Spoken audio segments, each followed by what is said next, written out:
Chers pèlerins, c'est un grand plaisir de vous annoncer Son Éminence, Monsieur le métropolite Damian Volokolamski, chef du département des Affaires étrangères du patriarcat de Moscou, qui est venu chez nous en représentant tous les patriarches des orthodoxes.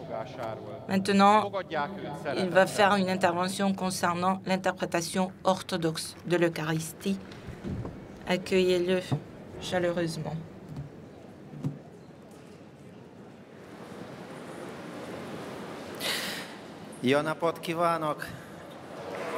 Bonjour. Monsieur le métropolite a prononcé bonjour en hongrois. Good morning.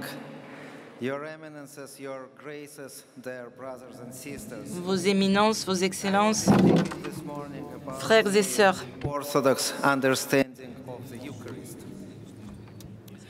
je vais vous parler de l'interprétation orthodoxe de l'Eucharistie.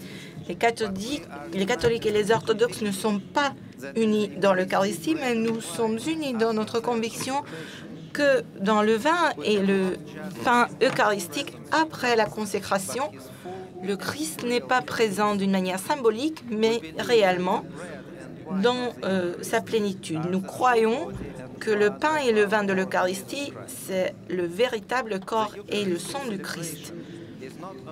La célébration eucharistique n'est pas qu'une commémoration de la scène, mais l'actualisation de cette scène pour tous les fidèles qui y participent. Et celui qui présente, qui célèbre l'Eucharistie, n'agit pas en son propre nom. Il agit au nom de Jésus-Christ. Il prononce les mots que Jésus lui-même a dit lors de la scène. Et comme Christ lui-même donne le sacrement, ce n'est pas le prêtre ou l'évêque qui fait autant. Tout cela est représenté le mieux dans l'iconographie orthodoxe, surtout dans le type iconographique qu'on appelle la communion des apôtres. Dans cette représentation, on voit Jésus-Christ qui donne son corps et son sang à ses disciples, parmi eux surtout à Saint Paul qui n'a pas participé à cette scène historique. La présence de Saint Paul témoigne de l'importance et la nature symbolique de cette composition. Parce que cette image n'est pas censée présenter la scène, l'Eucharistie, mais la participation de toute l'Église à cette Eucharistie. L'Église orthodoxe croit que la célébration eucharistique, qu'on appelle la Sainte Liturgie, dépasse les temps et les espaces. C'est une liturgie qui unit l'Empire céleste à l'Empire terrestre, les vivants et les morts, les anges et les hommes. Je suppose que vous avez déjà visité des églises byzantines dont les murs sont décorés de fresques et des mosaïques. Souvent, les figures des saints sont en ligne, l'une ligne sous l'autre. Dans la ligne la plus haute, on voit les prophètes, les apôtres ou les martyrs. Puis on voit les évêques saints et les religieux. Mais dans la ligne la plus basse, il n'y a pas de figure. Derrière cette représentation, il y a l'idée que cette ligne est réservée à ceux qui sont présents dans l'Église, donc les membres de l'Église. Et eux, avec les saints, participent au mystère céleste de la Sainte Eucharistie. Quand le prêtre part de l'autel avec l'encensoir, tout d'abord, il fait un geste vers les icônes des saints, puis vers les membres de l'Église. Et il s'incline également devant les membres de l'Église, tout comme il le fait devant les saints. Ainsi, il montre que les membres de l'Église sont aussi importants pour eux, pour l'Église, même que pour le Christ et pour les saints. Les saints qui partagent déjà la gloire céleste du Christ. Les saints ont déjà atteint leur objectif. Nous sommes encore en chemin. La voie vers le salut n'est pas possible sans l'Eucharistie. Et c'est une idée que nous partageons, catholiques et orthodoxes, malgré le fait que l'Église est définie d'une manière différente. L'Église est inimaginable sans l'Eucharistie. Ainsi, l'Église, l'Eucharistie et le salut sont des notions indivisibles dans notre théologie. Quand les pères grecs ont parlé du salut, ils ont souvent utilisé la notion théosis, qui veut dire devenir divine, divinisation.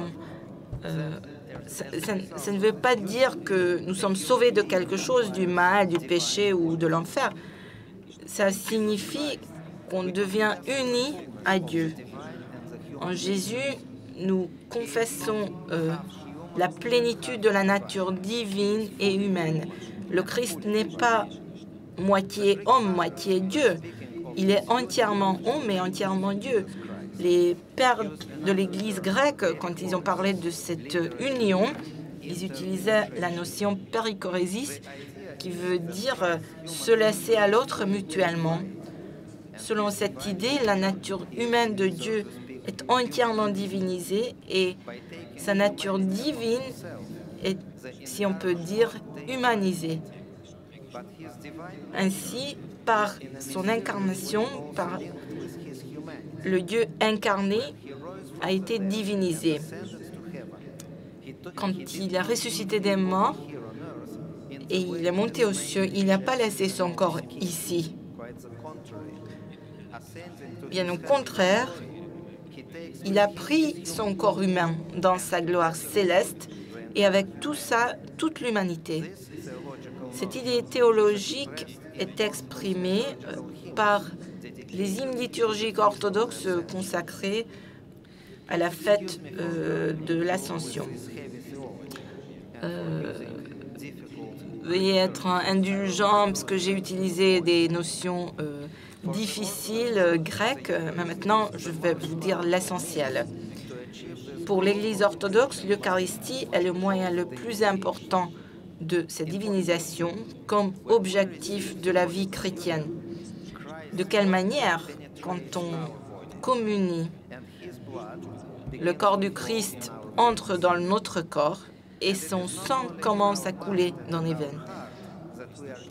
Non seulement nous sommes unis dans notre esprit et dans notre corps, mais dans notre corps aussi.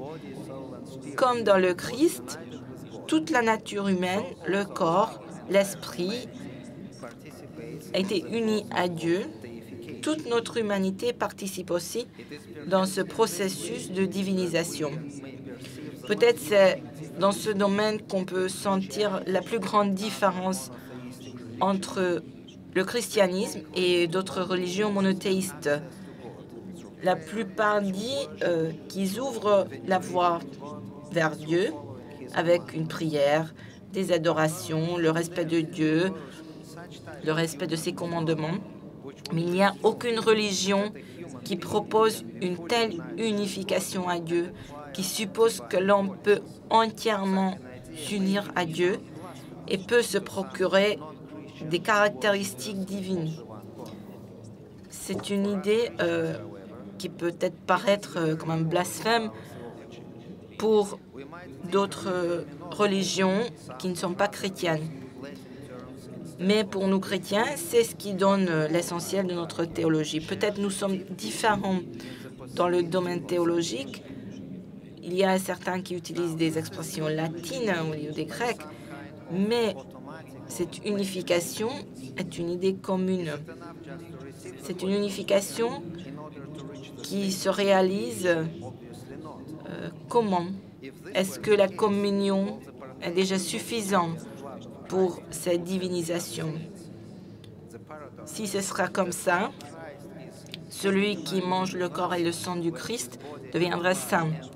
Il y a un paradoxe, parce que quand le Christ s'unit à nous, quand son corps et son sang arrivent dans notre corps et dans notre sang, Nous ne sommes pas toujours capables de s'unir à lui. Lui, il est en nous, mais nous sommes souvent hors de lui. Mais comment ça peut se passer? Soit parce que nous ne suivons pas ses commandements dans nos quotidiens, soit parce que pendant que notre corps est dans l'Église, notre esprit et notre cœur va dans d'autres directions. Selon les traditions orthodoxes, les offices liturgiques sont très longs et la Sainte Liturgie peut prendre 2-3 heures. Il y a beaucoup de chants, de paroles, il y a des psaumes, il y a des chants spirituels. Mais ce n'est pas pour rendre notre vie plus difficile, ce n'est pas pour que notre présence dans l'Église soit ennuyeuse. C'est parce que nous avons besoin du temps pour quitter cet empire humain, pour rentrer dans le royaume de Dieu. Et nous avons besoin d'inspiration, de dévotion pour dépasser cet empire terrestre. Nous qui, dans ce mystère, représentons les chérubins et chantons l'hymne 3 fois sainte à la vivifiante Trinité, dépassons maintenant tous les soucis de cette vie. C'étaient les paroles d'un hymne liturgique qui représente bien l'état de l'âme et du corps qu'on veut atteindre lors de la célébration de l'Eucharistie. Mais il y a une immense différence entre ceux qui nous sommes et ceux que l'on voudrait devenir, ceux que nous sommes appelés à devenir. Il faut faire beaucoup d'efforts pour atteindre cet objectif. Mais nous avons quand même pas mal d'exemples impressionnants des saints qui ont atteint cet objectif et qui ont également écrit leurs expériences. Au 10e, 11e siècle, Saint Siméon, la nouvelle théologien, est un de ces personnes. C'est un mystique et un poète qui a beaucoup écrit des apparitions de la lumière divine. Il croyait fermement que c'est l'Eucharistie qui fait unir les hommes à Dieu le plus possible et qui les fait diviniser. Comme il dit, purifier par l'indulgence et par les larmes, recevoir le corps divinisé, participer à la présence de Dieu, je deviendrai moi-même Dieu par cette unification imprononçable. Siméon dit que dans l'Eucharistie, nous nous unissons au Christ comme le Christ s'est uni à Dieu. Par la communion, nous deviendrons le Fils de Dieu et les frères du Christ. Il dit que le Fils de Dieu nous donne sa bonté divine en échange de cette unification à lui, et par cela, nous deviendrons des parents, des membres de la même famille. Une fois, Siméon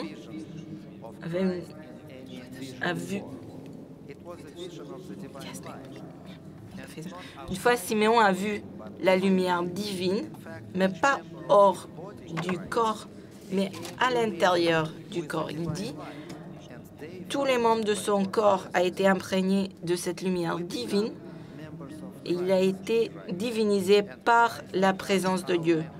Nous sommes devenus membres du Christ et le Christ devient nos membres. C'est ma main est celle du Christ et mes jambes sont aussi celles du Christ, ceux du Christ.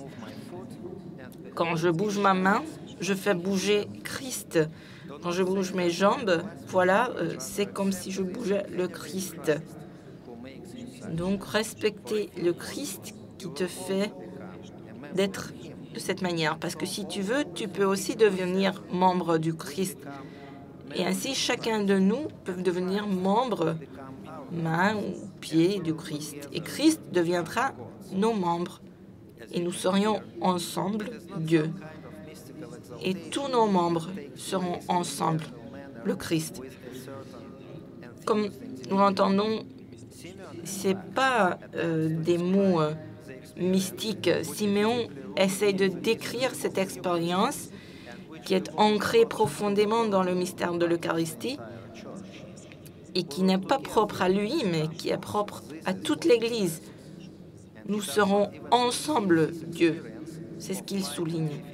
Lui, il ne sent pas cette expérience de lumière et de divinisation comme une expérience particulière. Il pense que tous ceux qui veulent le faire, ils peuvent arriver à ce point. Mais la communion, selon Siméon, doit être consciente. Donc, par ça, il dit qu'il faut regarder le Christ avec la lumière de nos yeux spirituels.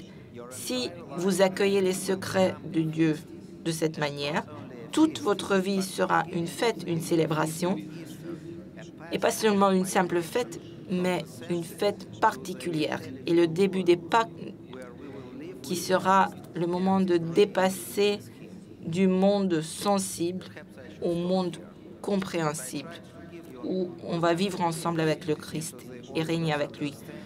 Je vais finir à ce point. C'était juste un clin d'œil pour l'interprétation de l'Eucharistie orthodoxe. D'une manière orthodoxe, dans la liturgie, dans les beaux-arts, dans les hymnes liturgiques et dans les écrits théologiques des pères, on a cette interprétation. Je ne peux pas vous dire que dans l'Église orthodoxe, tout le monde soit divinisé, bien sûr que non. Nous sommes juste les protecteurs de cette riche tradition qui nous a laissé des pères de l'Église primitive. C'est cette richesse que j'ai essayé de partager avec vous et je suis très reconnaissant aux organisateurs du congrès de m'avoir donné cette possibilité. Je vous remercie de votre attention.